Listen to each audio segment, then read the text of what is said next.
지혜로운 분담, 자발적인 헌신, 이런 큐티 제목으로 말씀을 나눕니다. 한 두 가지 생각해 보려고 하는데요. 예루살렘 성벽의 규모가 상당합니다. 그 성벽 위로 마차, 전차 같은 것들이 달릴 정도니까 상당히 규모가 크다 말이에요. 솔직히 시간 속에서는 수십 년 동안 귀환했던 그 많은 사람들이 시도를 하지도 못하고 지연되고 있었던, 수십 년 동안 피로는 알지만 쉽지 않았던 상황들이기 때문에 엄두를 못 냈던 일입니다. 직접적으로 그 일을 하려고 시작을 하더라도 수년 정도가 걸리는 그러한 일입니다. 결코 규모가 작은 게 아닙니다. 도성을 쌓는 건데 얼마나 그 일이 크겠습니까? 그런데 우리가 아는 것처럼 느헤미야가 이 성벽을 며칠 만에 재건했냐면 52일 만에 재건했습니다.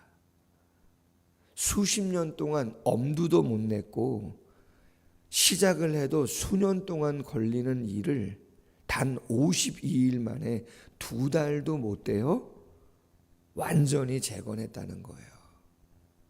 그럼 어떻게 그렇게 빠르게 그 일을 할 수 있었느냐? 잠깐 언급했던 내용인데 디테일입니다. 치밀한 계획이라는 거예요. 오늘 3장 전체가 어느 지파, 어떤 사람, 어느 아들, 어디서부터 어디까지 성벽을 중수했다. 그 내용이 쭉 나오는데 46개 그룹입니다. 똑같은 지파의 사람들이, 똑같은 집의 자녀들이 모든 걸 다 완성한 게 아니에요. 많은 지파가 있잖아요. 그 많은 지파의 많은 사람들의 많은 직업의 수많은 사람들이 동원이 된 거예요. 자발적이기는 하지만 그 46개 그룹의 사람들이 다 동참해서 구역을 정하고 뿐만 아니라 재원도 그리고 날짜도 모든 것들을 디테일하게 계획을 한 거죠. 누가 계획한 거예요? 느헤미야가 그 모든 것을 디테일하게 계획을 하고 쫙 펼쳤더니 그 많은 사람들이 그 계획에 따라, 공정에 따라 그것들을 이루어 갔다는 거죠. 여러분, 저는 솔직히 운전하고 이렇게 가다 보면 말이에요, 터널이라든가 높은 그러한 다리 같은 것들, 특별히 강원도를 갈 일이 있어서 가게 되면 그런 거 보면 정말 대단하다, 그런 생각을 합니다. 야, 어떻게 이런 규모의 다리를, 이 정도 긴 터널을 어떻게 뚫어가지고 공사를 할까? 몇 년씩 걸리는 공사들도 꽤 있거든요. 건물을 짓는 것도 그렇지 않습니까? 무슨 몇십 층, 요새는 뭐 100층 넘는 건물들도 꽤 있지 않습니까? 근데 그러한 건물들이 지어져 가는 것을 이렇게 보면, 와, 어떻게 저걸 지을까? 여러분, 두산 위브 아파트 1단지, 2단지, 3단지, 저희 교회가 12년째인데 여기 왔을 때 지하 공사하고 있었습니다. 터파기 공사. 저희 집사람 뒤에 있지만 제가 주일날 오후 예배 끝나면 하는 일이 있어요. 지금 체육공원이라고 하는 삼가 초등학교 그 농구장 있는 쯤에 계단으로 올라가잖아요. 그 언덕쯤에, 그때는 계단도 없었고 그냥 산이었어요. 산이 높았어요. 많이 깎아내린 거거든요. 교회에서 늘 푸른 오스카는 보이지도 않았어요. 그만큼 산을 많이 깎아내린 거죠. 그럼 거기 산을 왜 올라갔느냐? 궁금해서, 기대가 되기 때문에 어떤 분이 입주할까? 어떤 식으로 출입구가 생길까? 내가 어떻게 가서 신방을 할까? 과연 전도하기는 편할까? 최악이었지만 출입구가 너무 많아가지고요. 전도가 딱 출입구가 하나면은 전도하기 편한데 출입구가 여기저기 단지마다 쉽지가 않더라고요.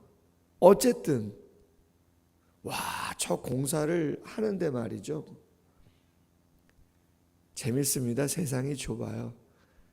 제가 집사람하고 결혼식을 올렸던 수원 새빛교회라고 있는데요. 남문쯤에 제자가 두산중공업 설계팀에 있더라고요. 세상이 좁죠. 그 녀석이 한번 저희 사택에 놀러 온 적이 있습니다. 야, 70% 분양이 됐다는데 사실이냐? 목사님 그거 보고 여기 온 거다. 뭐 다른 것도 봤지만 목사님 죄송합니다. 15%밖에는 분양이 안 됐습니다. 그러면서 도면을 본인이 그렸던 도면을 그러면서 여기는 어떻고 여기는 어떻고 여기는 어떻고 여기는 어떻고 쫙 시설들을 설명하는데 말이죠. 재미있더라 말이죠. 그 도면을 이렇게 보니까요. 와, 이거 네가 그린 거냐? 제가 그린 겁니다. 세상이 좁으면서도 놀랬습니다. 여러분 예전에 영화 타이타닉이라는 영화가 있는데 대작이잖아요. 타이타닉이라는 영화. 저도 뭐 한 서너 번은 본 것 같은데 그 영화 세트를 만드는 작업만 2년 정도가 걸렸고 감독이 짐 카메론이라고 하는 감독인데 그 타이타닉 그 엄청난 배가 바닷속에 침몰돼 있는 거잖아요. 26번 정도를 내려갔답니다. 잠수해서. 그걸 왜 내려갔겠어요? 복원하려고 타이타닉 호를 온전히 복원하려고 26번 세트장을 만드는데 2년 걸렸답니다. 여러분 몇 년 전에 우리나라 그 봉준호 감독이라는 사람이 기생충이라는 영화 기억하시나 모르겠는데 아카데미 상도 꽤 여러 개 받았잖아요. 제가 그분 이야기를 들을 때 놀란 게 있어요. 그분이 제일 강조하는 게 뭐냐면 디테일입니다. 디테일. 치밀하다 말이에요. 영화를 보셨는지 모르겠는데 기업을 운영하는 CEO가 사는 집이 있어요. 그 영화의 배경이 되죠. 거의 다. 근데 그 집이 대저택인데 그게 기존에 있는 어느 회장님 별장을 대여해가지고 빌려서 만든 게 아니고 세트라는 거죠.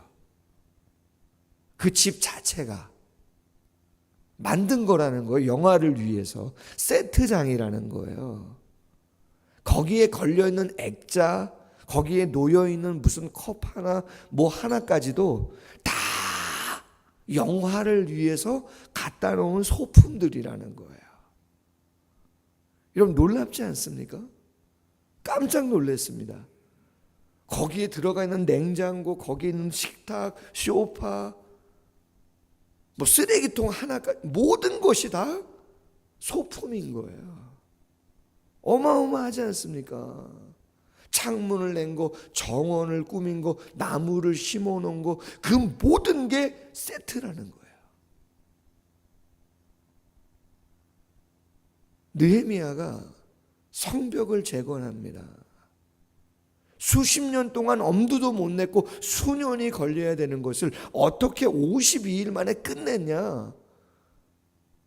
여러분 사람이 많다고 해서 무슨 재료, 물량이 많다고 해서 그렇게 빨리 할 수 있는 건 아니죠.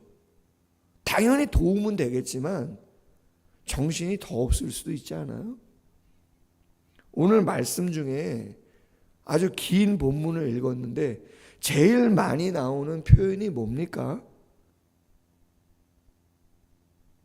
next, 그 다음. 그 다음은 성경 말씀 보십시오.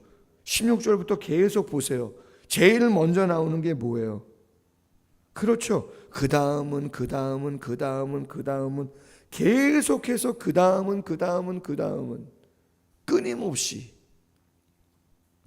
잠언서 15장 22절 말씀에 의논이 없으면 경영이 파하고 모사가 많으면 경영이 성립하느니라. 여러분, 모사가 누굽니까? 지혜로운 자죠. 머리를 쓰는 자들이죠.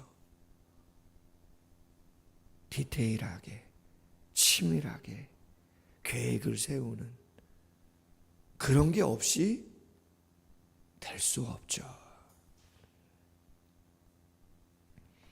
노아의 방주, 성막 누가 설계하셨죠?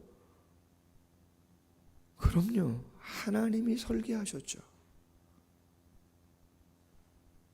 지금도 모든 배들, 항공모함을 비롯한 오징어 배도 그 배의 규모의 비율은 노아 방주를 따라갔다고 합니다. 이해하시죠? 하나님이 그렇게 정확하신 분이라는 거죠. 성막을 만드는데도 그냥 네가 알아서 해라 이런 거 아니고, 가로는 세로는 부피는 두께는 다 어떤 색깔, 어떤 재료 다 이야기하시죠. 도전이 됩니다. 솔직히 부끄럽기도 하고. 한편으로는 우리가 주의 일을 할 때, 오늘 큐티의 제목처럼 지혜로운 분담이에요. 그냥 알아서가 아니라 정확하게 할 일들을 분담해서 디테일하게 이야기를 나눌 때 주의 일이 주먹구기식이 아니라 정확하게 되어지는 부분들이 있는 거다. 과연 내가 그렇게 하나님의 일에 마음을 쓰는가? 그런 부분들을 한번 점검해 봤으면 좋겠다는 거죠. 하나 더 나누고자 하는 것은 23절 말씀에 보면 이런 말씀이 나와요. 자기 집 맞은편 부분을 중수하였고, 하반절에도 자기 집에서 가까운 부분을 중수하였고, 28절과 29절에도 자기 집과 마주대한 부분을 중수하였고, 자기 집과 마주대한 부분을 중수하였고, 뿐만 아니라 31절과 32절에 보면 금장색 상인 그들은 집에서부터 성모퉁이 성루에 이르렀고, 성모퉁이 성루에서 양문까지 금장색과 상인들이 중수하였다. 넓은 지역입니다. 규모가 큰 지역이란 말이에요. 거기는 금장색과 상인들, 재정에 여유가 있는 사람들이 그걸 감당했고, 재정에 여유가 없는 사람들은 멀거나 넓은 곳, 그런 곳이 아니라 바로 자기 집 앞, 가장 가까운 곳, 적은 규모의 그러한 성벽을 중수하는데 감당했다 이 말이에요. 46개 그룹이 다 똑같은 지위, 다 똑같은 형편, 똑같은 인원은 아닙니다. 다 달라요, 상황들이. 그런데 감사하게도 느헤미야가 그 형편에 맞게끔, 상황에 맞게끔 할 수 있는 힘대로 일을 부여했고, 그들이 또 자기들이 할 수 있는 양만큼, 저는 이만큼 하겠습니다, 저는 요 정도 하겠습니다, 저는 죄송하지만 제 집 앞에 있는 요 정도밖에는 안 되겠습니다 라고 할 때 그 힘대로 할 수 있도록 잘 권면해가지고 무리 없이 감당할 수 있도록 했다는 거예요. 여러분, 레위기의 말씀을 보세요. 5대 제사가 나오고 그 제사를 드리는 데 있어서 제물이 나옵니다. 소도 나오고 염소나 양도 나오고 비둘기도 산비둘기, 집비둘기 다르게 나오고 고운 에바 10분의 1 곡식가루 아주 조금도 나오고. 그럼 하나님께 드리는 제물이 왜 그렇게 각각 여러 종류가 있는 겁니까? 그렇죠. 형편이 다 다르기 때문이에요. 어떤 분은 소를 드려도 넉넉한 분이 있고, 어떤 분은 형편이 양이나 염소 정도 드릴 수 있는 형편이 있는 분이 있고, 어떤 분은 비둘기, 어떤 분은 고운 가루 에바 10분의 1도 드리기가 참 쉽지 않은 형편의 분들이 있는 거죠. 성경에 보면 형편에 따라 자원하여 드리게끔 되어 있는데, 감사한 건 하나님이 소고기만 좋아하시는 분이 아닌 거죠. 모든 걸 다 정말 마음을 담아 드린다면 어떤 규모의 예물이라도 하나님이 기쁘게 다 받으시더라는 거죠. 할렐루야. 최고인 거죠. 여러분, 묵상 에세이 글 너무 좋아서 최병남 목사님의 글인데 한번 읽고 마치도록 하겠습니다. 우리가 받을 하늘의 상이라는 제목인데요. 바울은 하늘의 상을 얼마나 많이 쌓아두었던지 자기 인생의 목표는 하늘에서 받을 상을 위해 달려가는 것이라고 고백했습니다. 바울이 하늘에 쌓아둔 상은 어디에서 온 것일까요? 그는 자신의 상이 복음으로 말미암아 자신에게 있는 권리를 다 쓰지 않은 것이라고 말합니다. 복음을 위해 절제했던 모든 것이 하늘의 상이 되었다는 것입니다. 우리가 주님의 일을 하면서 놀고 싶은 것을 다 놀지 못한 것이 하늘의 상으로 쌓입니다. 하고 싶은 말을 다 하지 않은 것이 하늘의 상이 됩니다. 쓰고 싶은 것을 다 쓰지 않고 하나님께 드린 것이 하늘의 상이 됩니다. 내고 싶은 성질을 다 내지 않은 것이 하늘의 상이 됩니다. 바울은 그 상이 아무에게나 주어지는 것이 아니라 주님을 위해 절제하며 기쁘게 헌신하는 일꾼에게 더 크게 주어진다는 사실을 깨달았습니다. 우리가 그리스도를 위해 절제하고 손해보고 사용하지 않은 모든 권리가 다 하늘에 쌓이고 있다는 사실을 기억하십시오. 안 먹고 안 입고 안 쓰면서 통장에 돈을 모으는 재미도 쏠쏠하겠지만 하늘의 상을 받기 위해 범사에 절제하며 살아가는 재미는 비할 바가 못됩니다. 이제 그 부르심의 상을 위해 달려가십시오. 자신의 모든 시간과 재능과 물질과 마음을 주님께 기쁘게 드리는 성도 되시길 축복합니다. 재미난 표현, 내가 하고 싶은 말 다 하지 않은 것, 주를 위해서 하지 않은 것도 상이라는 거예요. 내고 싶은 성질 다 내지 않은 것도 주님을 위해 절제한 것이라면 그것도 하늘의 상이라는 거예요. 성격이 아니라 주님을 위한 절제였다면 그게 상이라는 거예요. 부자도 여러분, 부자라고 아무 부담 없이 드릴 수 있는 거 아니에요. 그거 안 드리고 다른 데 또 쓸 수 있어요. 비둘기 드릴 수 있는 사람 드려도 감사하지만 그거 안 드리면 다른 데 쓸 거 많이 있습니다. 그러나 절제하고 그거 드리는 거죠. 자발적인 헌신이 되는 것이죠. 모두가 놀랍니다. 52일 만에 성벽이 재건됐다는 거. 디테일은 열정이죠. 사모함이죠. 과연 우리가 하나님의 일을 할 때 어떻게 하나? 실버 연초에 계획서 내셨거든요.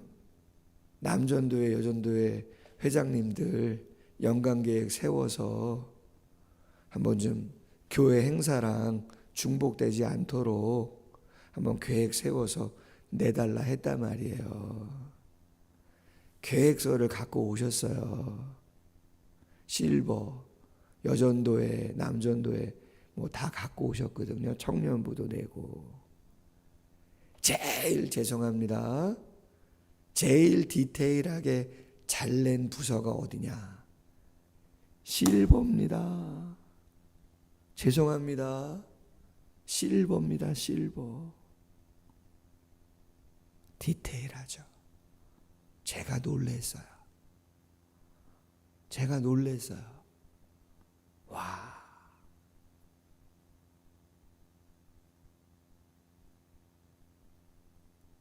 봉준호 감독, 그 다음에 짐 카멜론 감독이 어떻게 그렇게 대작을 이뤘을까? 도전이 됐으면. 할렐루야. 기도하겠습니다. 하나님 아버지, 우리 모두가 당신이 부르셔서 또 사명을 맡기셔서 소명과 사명 속에서 주의 일에 동참하고 감당하는 사람들로 사역들을 감당합니다. 분명 느헤미야 혼자 그 모든 성벽을 재건한 것 아님을 압니다. 교회도 그렇고 부서나 기관들 다 마찬가지 아니겠습니까? 어떤 작은 일, 어떤 작은 행사 하나일지라도 우리가 그 일을 어떻게 정말 잘 효과적이게 감당할 수 있을까를 조금 더 고민하고 기도할 수 있도록 도와주시기를 원합니다. 은혼이 없으면 경영은 파하고 모사가 많으면 경영이 성립한다고 이야기합니다. 지혜로운 사람들, 또 열정이 있는 사람들, 그 마음을 우리에게 부으셔서 정말 하나님의 교회를 든든히 세워갈 수 있는 저희들이 될 수 있도록 하나님 도와주시기를 원합니다. 형편과 사정은 다릅니다. 그러나 사모함으로 각자의 위치에서 최선을 자원해서 감당한다면 하나님은 어떤 규모의 현신이든 하나님은 기쁘게 다 받으신다고 말씀하십니다. 우리가 절제하는 만큼 하늘의 상급이 쌓인다고 이야기합니다. 하나님께서 기뻐하는 일들 최선을 다해서 감당함으로 하나님의 영광을 드높일 뿐 아니라 우리의 삶에도 기쁨과 감사와 상급이 쌓여가는 복된 삶이 될 수 있도록 모두 가운데 함께하여 주시옵소서. 감사하며 예수님의 이름으로 기도하옵나이다. 아멘. 계속